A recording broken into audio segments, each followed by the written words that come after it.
Hello everyone.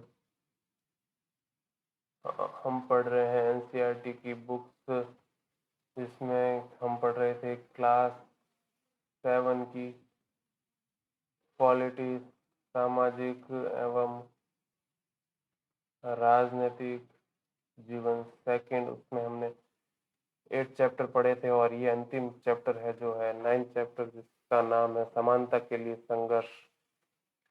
इस पुस्तक में अभी तक आपने कांता, अंसारी दंपति, मेलानी और स्वप्ना जैसे लोगों के बारे में पढ़ा। इन सब की कहानी में जो बात समान है वह है कि वह इसके साथ असमानता का व्यवहार किया है। ऐसी स्थितियों में लोग क्या कर सकते हैं? इतिहास में इस बात के अनेक उदाहरण हैं जहां लोग असमानताओं के विरुद्ध और न्याय के लिए संघर्ष करने के लिए एक साथ खड़े हुए हैं। क्या अध्याय 1 की रोजा पास की आप कहानी आपको याद है? या अध्याय 5 में स्त्री आंदोलन पर पड़े चित्रलेख आपको ध्यान याद है? इस अध्याय में आप कुछ ऐसी ही कोशिशों के बारे में पढ़ेंगे जिनके द्वारा लोगों ने असमानता के विरुद्ध अपनी लड़ाई लड़ी। भारत का संविधान हर भारतीय नागरिक को समान दृष्टि से देखता है, और आप पुस्तक में पहले में हिस्से में पढ़ चुके हैं कि राज्य और उसके कानून की दृष्टि से सभी किसी भी व्यक्ति के साथ उसकी जाति, लिंग, धर्म अथवा उसके अमीर या गरीब होने के आधार पर कोई भेदभाव नहीं किया जा सकता। देश के हर वयस्क नागरिक को चुनाव के दौरान समान रूप से मतदान करने की आवश्यकता है। मताधिकार की ताकत के लिए जरिए ही जनता को प्रतिनिधियों को चुनती या बदलती है। मताधिकार के माम हमारे भीतर असमानता का भाव विकसित होता है, क्योंकि हम भी वोट की कीमत उतनी ही है जितनी किसी भी और व्यक्ति के वोट की है, लेकिन यह भाव अधिकतर लोगों के जीवन को नहीं छू पाता है। हमारे आप आपने पहले के अध्याय में पढ़ा है कि कैसे स्वास्थ्य सेवाओं के निजीकरण बढ़ रहा है और सरकारी अस्पतालों में लापरवाही वाले रवैये ने कांता, हकीम, शेख और अमर जैसे अत्यंत गरीब लोगों के लिए अच्छी स्वास्थ्य सेवाएं कठिन बना दिया है। वे लोग हैं जो महंगी निजी स्वास्थ्य सेवाओं का बोझ नहीं उठा सकते। इसी तरह देखें, एक बूढ़ी औरत जो घर पर अच्छा अचार बनाती है, बड़ी कंपनियों के बड़े लंबे चौड़े विज्ञापन, बड़े खर्च और उनके अनेक संसाधनों के सामने कमजोर हो जाती हैं और उनसे पिछड़ जाती हैं। स्वप्ना के पास भी पर्याप्त संसाधनों की कमी है और इसलिए उसे अपनी रुई की फसल उगाने के लिए साहूकार से उधार लेना पड़ता है। यही कारण है कि उसे मजबूरी में अपनी अच्छी फसल को कम कीमत में बेचना पड़ता है। देश भर में मिलने की तरह घरेलू काम करने वाली लाखों महिलाएं हैं जो लगातार मेहनत से दूसरों के घरों का काम करती हैं। इसके बाद भी वे अपमानित होने को विवश हैं, क्योंकि वे संसाधनों के अभाव में स्वयं का कोई काम नहीं कर पाती है। गरीबी और संसाधनों का अभाव आज की भारतीय समाज में विषमता और असमानता के सबसे बड़े कारणों में से एक है। दूसरी और अंसारी दंपति को संसाधनों का न होना और कम होने के कारण असमानता नहीं झेलनी पड़ी। वास्तव में जबकि वे उनके पास किराए देने के लिए पर्याप्त पैसे थे, तब भी वे एक मकान पाने के लिए महीने भर भटकते रहे। लोग उनके धर्म के कारण उन्हें मकान देने से हिचकिचाते रहे। ठीक उसी प्रकार के स्कूल में अध्यापकों ने ओम प्रकाश वाल्मीकि से स्कूल का मैदान महज इसलिए साफ करवाया क्योंकि वे दलित थे। आपसे इसी पुस्तक में पढ़ा है कि महिलाओं के द्वारा किए गए काम अक्सर पुरुषों के काम की तुलना में तुच्छ माने जाते हैं। इस सभी के साथ किए जाने वाले भेदभाव का प्राथमिक कारण यह था कि वे खास सामाजिक या सांस्कृतिक पृष्ठभूमि से थे, या वे महिलाएं थीं। धर्म, जाति और लिंग वे कुछ महत्वपूर्ण कारक हैं जिनके आधार पर आज भी भारत में लोगों से असमानता का व्यवहार किया जाता है। गरीब, मानवीय गरिमा का अभाव और कुछ विशेष समुदायों के प्रति अपमान जैसे कारक अक्सर ऐसे मिले जुले ढंग से सामने आते हैं कि यह तय करना कठिन हो जाता है कि कहाँ एक तरह की असमानता खत्म होती है और दूसरी असमानता शुरू हो जाती है। आपने पढ़ा है कि दलित, आदिवासी और मुस्लिम लड़कों में पढ़ाई के बीच में ही छोड़ देने वालों की बहुत बड़ी संख्या देखते हैं।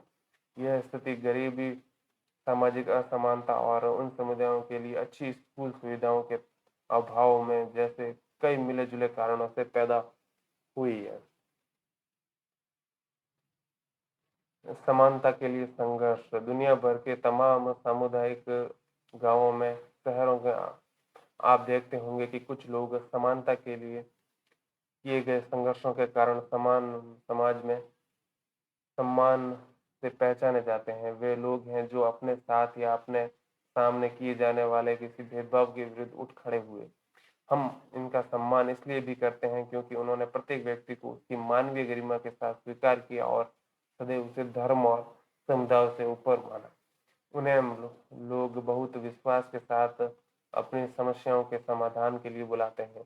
अक्सर समानता के लिए के किसी विशेष मुद्दे को लेकर संघर्ष करने वाले व्यक्ति समाज में एक महत्वपूर्ण पहचान बना लेते हैं, क्योंकि समता की लड़ाई में बड़ी संख्या में लोग उनके साथ होते हैं। भारत में ऐसे अनेक संघर्ष याद किए जा सकते हैं ये जहाँ पर लोग ऐसे मुद्दों के लिए लड़ने को आगे आए जो उन्हें महत्वपूर्ण लगे थे। अध्याय 5 में आपने पढ़ा कि कैसे और किन तरीकों से समानता के लिए महिलाओं का आंदोलन खड़ा हुआ। मध्य प्रदेश का तवा मत्स्य संघ ऐसी ही दूसरा उदाहरण है जहां लोग अपने अधिकार के लिए साथ खड़े हुए। ऐसे तमाम संघर्ष गाथाएं हमारे पास हैं जिनमें बीड़ी मजदूरों, मछुआरों, खेतिहरों, मजदूरों, झुग्गीवासियों के समूहों ने अपनी तरह के न्याय के लिए लड़ाई लड़ी। ऐसे तमाम प्रयास भी हमारे सामने हैं जहां लोगों ने जुलकर संसाधनों का नियंत्रण करने के लिए सहकारी संगठन खड़े किए। तवा मत्स्य संघ जब जंगल में बड़े क्षेत्रों में जानवरों के लिए अभ्यारण्य घोषित कर दिए जाते हैं तो बड़े बांधों का निर्माण किया जाता है तो हजारों लोग स्थापित होते हैं।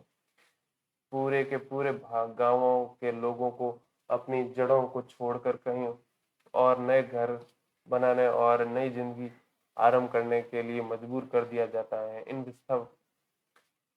विस्थापितों में से अधिकांश लोग गरीब होते हैं। शहरी क्षेत्रों में भी वे बस्तियां जहां गरीब रहते हैं उन्हें हटा दिया जाता है। इनमें से कुछ को शहर के बाहरी इलाकों में दोबारा बसाया जाता है। इस सारी कवायद में न सिर्फ हटाए गए लोगों ने काम धंधे प्रभावित होते हैं बल्कि शहर में स्थायी स्कूलों में दूर से आने की वजह से इन बस्तियों के बच्चों की पढ़ाई भी अक्सर गंभीर रूप से प्रभावित होती है। लोगों और समुदायों का विस्थापन हमारे देश में एक बड़ी समस्या का रूप ले चुका है। ऐसे में कई लोग संगठित होकर इसके विरुद्ध लड़ाई के लिए सामने आए हैं। देश के ऐसे बहुत से संगठन हैं जो विस्थापितों के हक के लिए लड़ाई लड़ रहे हैं। इस अध्याय में हम तवा मत्स्य संघ के बारे में पढ़ेंगे जो मछुआरों की सहकारी समितियों का एक संघ है जो सतपुड़ा और जंगलों के विस्थापित लोगों के अधिकारों के लिए लड़ रहा है। छिंदवाड़ा जिले की महादेव पहाड़ियों से निकलने वाली तवा नदी होशंगाबाद के नर्मदा से मिलने के लिए बेतुल होती हुई आती है। तवा पर एक बांध निर्माण 1958 में प्रारंभ हुआ और 1978 में पूरा हुआ। जंगल के बड़े हिस्से के साथ ही बहुत ही कृषि भूमि भी बांध में डूब गई जिससे जंगल के निवासी अपना सब कुछ खो बैठे। इसमें से कुछ विस्थापितों ने बांध के आसपास रहकर थोड़ी बहुत खेती के अलावा मछली पकड़ने का व्यवसाय आरंभ किया। यह अब सब यह सब कर के भी वे बहुत थोड़ा सा कमा पाते थे। 1994 में सरकार ने तवा बांध के क्षेत्र में मछली पकड़ने का काम निजी ठेकेदारों को सौंप दिया। इन ठेकेदारों के स्थानीय लोगों को काम करने से अलग कर दिया और बाहरी क्षेत्र के सस्ते श्रमिकों को ले आए। यह नदी पर बांध ऐसी जगह बनाया जाता है कि जहां बहुत मात्रा में पानी इकट्ठा किया जा सके। ऐसा करने से एक जलाशय बन जाता है और जैसे जैसे उसमें पानी बढ़ता है, जमीन का एक बड़ा क्षेत्र उसमें डूब जाता है। ऐसा इसलिए होता है क्योंकि नदी पर बनाए गए बांध की दीवार ऊंची होती है और उसमें रुका हुआ पानी एक बड़े इलाके में फैल जाता है। और एक यह फोटो उत्तराखंड के टिहरी बांध बने बन से डूब बनने से डूब में आए इलाके की है। इस बांध के कारण पुराना टिहरी शहर और 100 गांव इसमें से एक कुछ पूरी तरह और कुछ आंशिक रूप से पानी में नीचे समा गए हैं। लगभग 1 लाख लोग विस्थापित हो गए। ठेकेदार ने गुंडे बुलाकर गांव वालों को धमकियां देनी भी आरंभ कर दी क्योंकि लोग वहां से हटने को तैयार नहीं थे। गांव वालों ने एकजुट होकर तय किया कि अपने अधिकारों की रक्षा के लिए लड़ने और संगठन बनाकर सामने खड़े होने का वक्त आ गया है। इस तरह तवा मत्स्य संघ नाम के संगठन बनाया गया।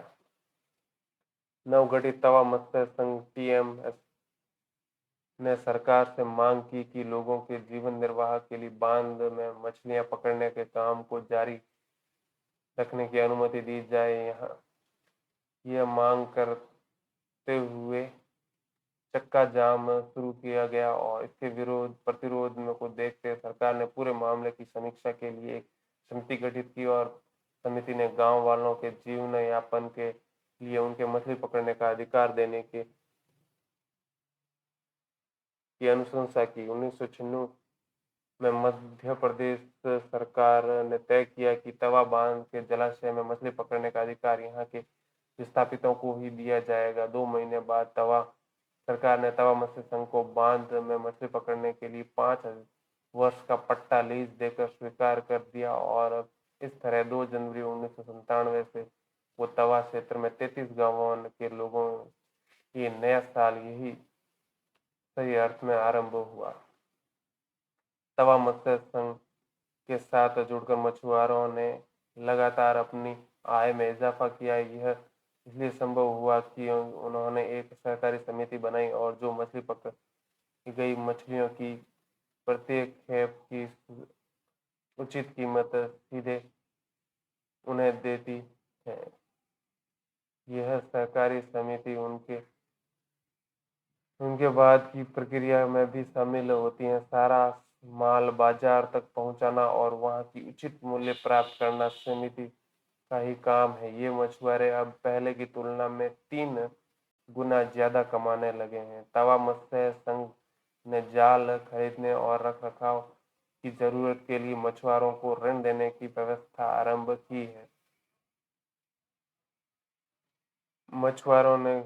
मछुआरों के लिए अच्छी आमदनी प्राप्त करने के साथ साथ तवा मत्स्य संघ इस बात की भी व्यवस्था की है कि जलाशय में मछलियों को ठीक ढंग से पकड़ने बढ़ने की स्थितियां मिले। टीएमएस ने सभी के सामने यह बात सिद्ध कर ली कि लोगों को जब आजीविका का अधिकार मिलता है तो वे अच्छे प्रबंध और के गुणों का परिचय भी देते हैं।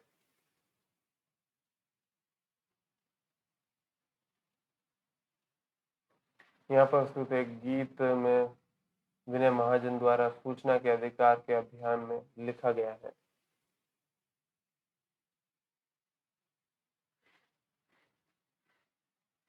ये है जानने का हक। इस पर लिखा हुआ ये गीत असमानता के विरुद्ध रचनात्मक अभिव्यक्ति। कुछ लोग असमानता के विरुद्ध आंदोलन में हिस्सा ले रहे होते हैं तो कुछ लोग असमानता के विरुद्ध अपनी कलम, अपनी आवाज या अन्य कलाओं जैसे नृत्य, संगीत आदि से प्रत्येक प्रयोग ध्यानाकर्षण करने के लिए करते हैं। लेखक, गायक, नृतक और कलाकार भी असमानता विरुद्ध संघर्ष के लिए सक्रिय भूमिका निभाते हैं। अक्सर ही कविताएं, गीत और कहानियों ने सिर्फ हमें प्रेरित करती हैं बल्कि वे समानता में हमारे विश्वास को दृढ़ कर भी करती है। वे न सिर्फ हमें प्रेरित करती हैं बल्कि हमें सही दिशा में चलने की सिखाती है। भारत का संविधान एक जीता हुआ दस्तावेज। न्याय के लिए किसी आंदोलन और समानता के लिए गीत और कविता की तमाम प्रेरणाओं के पीछे जो भाव होता है वह मनुष्य की समता का ही होता है। आप यह जानते हैं कि भारत का संविधान हम अ, सभी को समान मानता है। देश में समानता के लिए चलने वाले आंदोलन में संघर्ष अक्सर संविधान के आधार पर ही समता और न्याय की बात करते हैं। तवा मत्स्य संघ के मछुआरे की आशा का आधार भी संविधान के विपरीत प्रावधान ही है। अपनी बातचीत में लगातार संविधान का जिक्र करने से वे उसे एक ऐसा जीते हुए दस्तावेज के तरह प्रयोग कर रहे हैं जो हमारे जीवन में सचमुच अर्थ रखते हैं। लोकतंत्र में कई व्यक्ति और समुदाय लगातार इस दिशा में कोशिश करते हैं कि लोकतंत्र का दायरा बढ़ाया बढ़ता जाए और अधिक से अधिक मामलों में समानता लाने की जरूरत को स्वीकार किया जाए। समानता का मूल्य लोकतंत्र के केंद्र में है। इस पुस्तक में हमने ऐसे कुछ मुद्दों को देखने का प्रयास किया है जो लोकतंत्र में के इस मूल भाव के लिए चुनौती पैदा करते हैं। ऐसे जैसा कि आपने पढ़ा, देश की स्वास्थ्य सेवाओं का निजीकरण, संचारों के माध्यमों पर व्यवसायिक घरानों का बढ़ता दबाव और नियंत्रण, महिलाओं के श्रम को कम कर मूल्य देना और कपास के किसानों की बेहद कम आय होने से यह सब लोकतंत्र में के लिए चुनौतियां हैं। ये वे मुद्दे हैं जो सीधे गरीबों को प्रभावित करते हैं और समाज में अपेक्षित समुदाय के जुड़े हुए हैं। वे देश के सामाजिक और आर्थिक समानता से मुद्दे हैं जुड़े मुद्दे हैं। लोकतंत्र के लिए समता और उसके लिए संघर्ष महत्वपूर्ण तत्व है।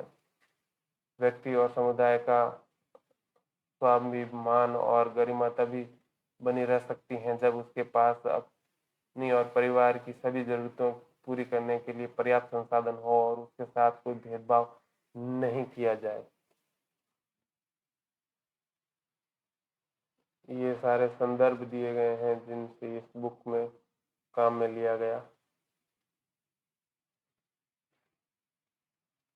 ये है भारत का मैप राजनीतिक।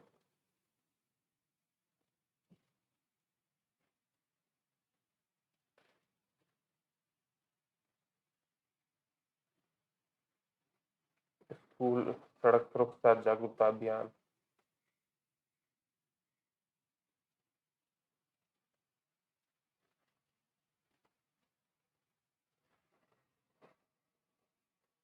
इसी के साथ ये चैप्टर जो पूरी किताब का सारांश था वो खत्म होता है और इसी के साथ हमने क्लास 7 की भी सोशल साइंस की सारी बुक्स पढ़ ली हैं और नेक्स्ट वीडियो से हम शुरू करेंगे क्लास 8 की बुक। तब तक के लिए धन्यवाद। Thank you.